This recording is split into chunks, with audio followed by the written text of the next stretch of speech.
साथियों वरकम। और इसमें बहुत ज़्यादा समय नहीं है, लेकिन दो विषय को इसमें रखा गया है, दलित उत्पीड़न और उसका कानूनी उपचार और धार्मिक अल्पसंख्यक क्या है धार्मिक अल्पसंख्यक एवं ईसाई समुदाय पर अत्याचार एवं कानूनी रणनीति। तो दरअसल मैं बहुत संक्षिप्त बोलूँगा और बोलने में थोड़ा सा 2-4 मिनट आगे पीछे हो जाते हैं का। देखिए, जब कोई सेना किसी हारी हुई सेना पे कब्जा करता है तो उसके पास हथियार लेकर के सिर्फ सैनिक नहीं होते, बल्कि उस विजयी सेना के पास बहुत सारे लेखक, कवि, गायक, पंडित सारे लोग होते हैं। वो क्यों होते हैं? क्यों? जो राजा जीत गया है उसकी खूबी बताने के लिए गांव-गांव में, मोहल्लों में घूम करके उनके इतिहास को बहुत बढ़ा चढ़ा कर पेश करने के लिए उसको प्रचारक की जरूरत होता है। ठीक उसी तरह आज अगर दलितों पे अत्याचार की बात हम सुनते कहते हैं, या धार्मिक अल्पसंख्यक में, चाहे वो क्रिश्चियन हो, मुसलमान हो, बौद्ध हो, जो भी हो, वो सारे लोगों पे अगर आपको अत्याचार करना है, दबा के रखना है, तो उसके पीछे क्या कारण होता है? उद्देश्य क्या है उसका? उसका एक ही मात्र उद्देश्य होता है कि देश की जितनी भी जमीन और संपत्ति है, जो भी राज्य है, उसके संसाधन है, उस पर उसका एक छत्रराज हो।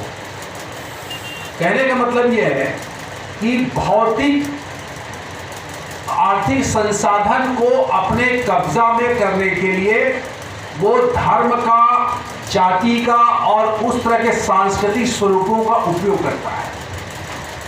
आज की तारीख में हम सुन रहे हैं आदिवासी क्षेत्रों में किस तरह से अडानी को और तमाम जो कॉर्पोरेट घरानों को ज़मीनों को दिया जा रहा है, चाहे उत्खनन के नाम पे हो, चाहे कुछ भी हो। इसके पहले भी सारे जमीन जायदाद को, सारी संपत्तियों को लूटने का ही तंत्र बनाया गया है। लेकिन अब इसमें मुद्दे की बात क्या है? अगर उस तंत्र के प्रचारक ये कहेंगे कि हम तुमको लूटने आए हैं, तुम लूटने के लायक हो, तो जो लूटा रहा है वो आदमी को तो गुस्सा आएगा। लेकिन अगर हम उसके जगह में ये कहें कि हम तुम्हें लूटने नहीं आए हैं, बल्कि हम तुम्हारा कल्याण करने आए हैं, तुमको ईश्वर के घर भेजने आए हैं, परम शांति, तुमको जीवन में ऐसा शांति और सुख मिलेगा, वही चीज़ हम देने आए हैं, ये कहेगा तो आदमी सोचेगा ये तो मेरा हितैषी है। ठीक उसी प्रकार से आज क्या हो रहा है? अगर घर लूटा जा रहा है, जमीन लूटा जा रहा है, उसका स्वास्थ्य लूटा जा रहा है, उसका अनाज लूटा जा रहा है, तो ये कहता है कि इस सब लूट के पीछे कौन लोग हैं? वो अपने को तो बता नहीं सकता, लूटेगा तो नहीं कहेगा कि मैं लूट रहा हूँ। वो ये तय करता है कि ऐसे लोगों का मैं नाम लूँ जो कम संख्या में है और जिसके खिलाफ में मैं ऐसे नफरत भड़काऊँ कि उसका पाठ पढ़ करके उनके खिलाफ में ये हथियार उठा लें। तो सबसे कम संख्या के रूप में या सबसे ज़्यादा कमजोर कौन लोग पाए जाते हैं? अल्पमत के मानने वाले धार्मिक समुदाय, जिसमें क्रिश्चियनिटी, सिख, बौद्ध, मुसलमान और इस तरह के जो भी लोग हैं, उनके खिलाफ में वो क्या करता है? खाली प्रचार नहीं करता, वो बाकायदा इतिहास लिखता है और उस इतिहास को इस ढंग से मोड़ता तोड़ता है कि उनकी कही हुई बातों को ये माने कि मैं नहीं कह रहा हूं, इतिहास कह रहा है। आपको मालूम होगा कि गुरु घासीदास के नाम से जो इतनी बड़ी संख्या में यहाँ लोग रहते हैं, उसका इतिहास किसने लिखा? ये तो आज हम लोग पढ़ रहे हैं, जान रहे हैं, तो उसका समीक्षा कर रहे हैं कि इतिहास सही है गलत। लेकिन इतिहास उन्होंने लिखा जो इस देश में दलितों के साथ और तमाम उन लोगों के साथ में जो कमेरे लोग हैं, जो मेहनत मशक्कत करने वाले लोग हैं उनके खिलाफ में हम कैसे जहर भर सकते हैं। और यही हुआ कि सबसे पहले गुरु घासीदास को क्या बनाया उन्होंने, उसी आर्य वैदिक धर्मों के जो स्वरूप होता है, जो उनका कंठी माला है, जटाजूट है, वो सारे प्रतीकों को उपयोग करता है। उनको ये कहता है कि तुम सतनामी लोग औरंगजेब से लड़े हो, मुसलमान से लड़े हो, बोलता है वो, औरंगजेब से भी नहीं। दो में फर्क है ना। अगर औरंगजेब राजा से लड़े हो कहोगे तो एक तथ्य सामने आता है, लेकिन आप बोलोगे औरंगजेब मुसलमान से लड़े हो तो मेरे मन में यही बात आएगा कि साला मुसलमान बदमाश होता है, होगा नहीं होगा। और यही कारण है कि तुम्हारा गुरु घासीदास जनेऊ पहना है, तो ये सोचेगा कि जनेऊ बहुत पवित्र है, और जो जनेऊ पहनता है और जो जनेऊ नहीं पहनता वो अपवित्र है। जो मांस खाता वो अपवित्र पापी है, और जो नहीं खाता वो पवित्र है। ये माइंड सेट बैठाने के लिए वो लिखता पड़ता है। उसके लेखक, तमाम रचनाकार, पंथी गाने वाले, मोटर चलाने वाले सारे लोग जो है इस मिथक को लेकर के जीते हैं। और यही कारण है, अभी हमारे हाल की बात है, मैं ज़्यादा तो नहीं हो रहा है समय, तो मार खरौदा हम गए थे अभी 4-5 दिन हमारे साथी आए वहाँ से, जो अभी भानु प्रतापपुर कांकेर में टीचर है। वहाँ पर क्या हुआ, जो सर्टिफाइड बौद्ध हो गए, बकायदा गवर्नमेंट से प्रमाण पत्र लेकर के कलेक्टर में उन्होंने दरखास्त की, साहब हम बौद्ध को मानते हैं, और चूंकि देश का संविधान ये कहता है कि आप कोई भी धर्म मानो ना मानो आपकी मर्जी, आपको आज़ादी है, तो कलेक्टर को उसको तो बात को देना पड़ेगा, वो तो इनकार नहीं कर सकता ना कि ऐसा नहीं होगा। तो उस कानून के तहत उसको उन्होंने प्रमाण पत्र दिया। और जो लोग ईसाई नहीं हो सके या नहीं होना चाहते, पूरा बपतिस्मा का जो उनका जो प्रोसेस है उसको पूरा नहीं करके खाली ईसा मसीह के सामने कैंडल जलाते हैं, क्रिसमस डे में जाते हैं, पैंट शर्ट पहन लिए, जीन्स पहन लिए, उनका गीत गा लिए ईसा मसीह का, तो ये उनके लिए बहुत बड़ा अपराध हो गया। क्यों अपराध हो गया?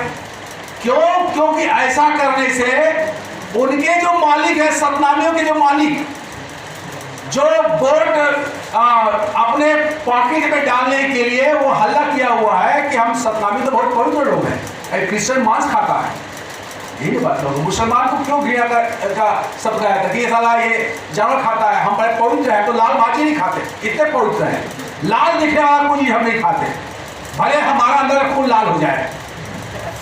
हमने बोला भी लोगों को कि भाई ठीक है मत खाइए, आप अंदर का जो शरीर में लाल रंग का खून है उसको भी निकाल दो, उसमें जो है भाजी पाला का रस डाल दो, साले को हम में मंजूर हो जाएगा। तो ये माइंडसेट जो डाला जा रहा है, उस माइंडसेट के साथ क्या हो रहा है, उस गांव में एक 13 साल की बच्ची क्रिसमस पे जाकर के खुशी से जाकर के वो 2 किलोमीटर जाकर के फंक्शन देखने जाती है, अच्छा लगता है। अब वहां जाकर के जब जा रही है तो वहां लोग रोक रहे हैं, गुंडे दारू पी करके कि तुम नहीं जा सकती।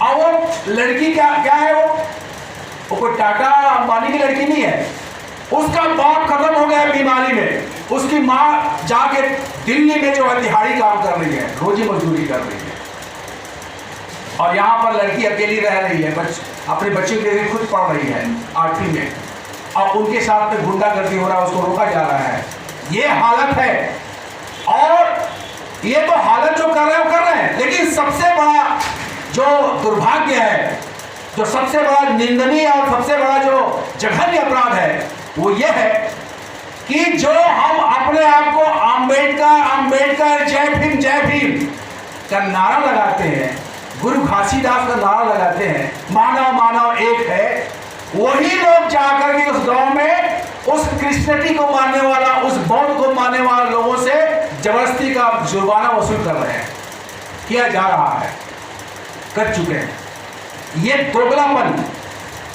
आप जो है अपने दुश्मन से लड़ सकते हो, लड़ना नहीं चाहिए दुश्मन से, लेकिन आपके पास में जो बैठा हुआ है, हम जोली है, हम परिवार है, हम सह मित्र है, अगर वो आपको धोखा दे तो बहुत आसानी से मारे जाएंगे आप।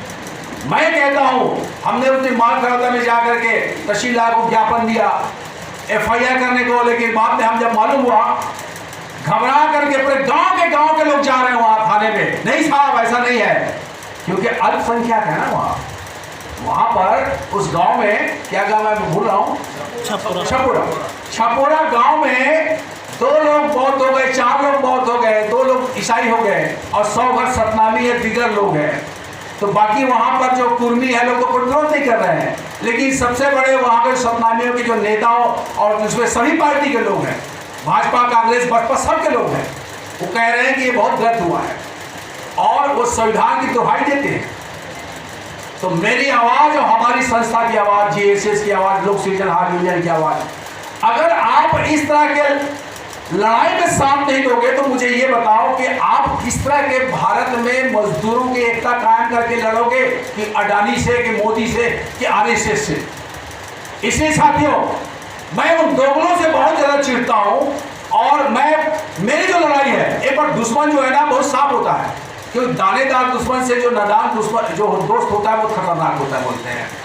हमने एफआईआर में पूरा डिटेल दिया हुआ है, थानेदार की हिम्मत तो खैर नहीं है कि उसको डिनाई कर दे, लेकिन हम तैयारी कर रहे हैं कि हमने अभी वहाँ के साथियों को बोला है माल खौदा शक्ति में कि जितने भी उस जगह के जितने भी क्रिश्चियनिटी से संबंधित लोग हैं, बौद्ध लोग हैं, तमाम लोगों का लिस्ट बनाओ, उनकी मीटिंग करेंगे और जरूरत पड़े तो बिलासपुर, रायपुर, जांजगीर चांपा में जो भी इस तरह बड़ा से बड़ा जो प्रदर्शन करेंगे।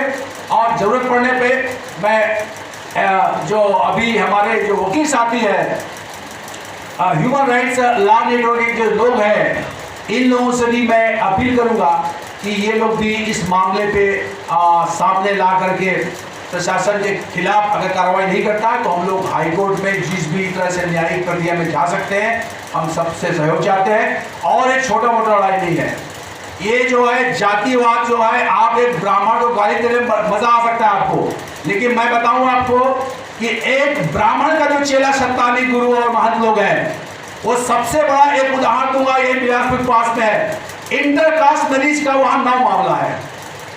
एक तरफ में कोई सतनामी है तो कोई यादव है तो कोई साहू है, या लड़का है लड़की, सबको जुर्माना किया गया 40,000, 50,000, 60,000। कुछ लोग डर के मारे दिए, जैसे हमारे पतो क्या जवाब भूल जाता हूँ, छपोरा में जो एक बौद्ध ने दिया 7,000, एक क्रिश्चियन ने दिया 5,000 दे दिया डर के मारे, मुझे जवाब रहना है। यहाँ पर सबको डांट हुआ, लेकिन एक मोची समाज की लड़की आई थी सतनामी के लिए, उसका डांट नहीं हुआ। मैं पूछा क्यों ऐसा हुआ, इसीलिए साहब कि वो लोग हमारे से मिल ही नहीं सकते, यही स्थिति है, मतलब वो इंसान नहीं है, वो उनको तो मिला ही नहीं सकते हमारे सतनामी में। तो ऐसा जो आपका यहाँ सलवा जुलूम चल रहा है, तो सलवा जुलूम सिर्फ बस्तर नहीं चल रहा है, यहाँ भी चल रहा है, और उस पर अडानी का आशीर्वाद है, आरएसएस का आशीर्वाद, मतलब अडानी का आशीर्वाद है। वो कब बड़ा सलवा जुलूम बन जाए आपको होश नहीं होगा। इसे बोला हूँ, पहले ही जड़ से काट दो, भी जो खरपतवार उग रहा है उसको जड़ से काटो, नहीं तो आपको बहुत नुकसान करने वाला है। बस मैं इतनी बात कहूँगा। इंकलाब जिंदाबाद।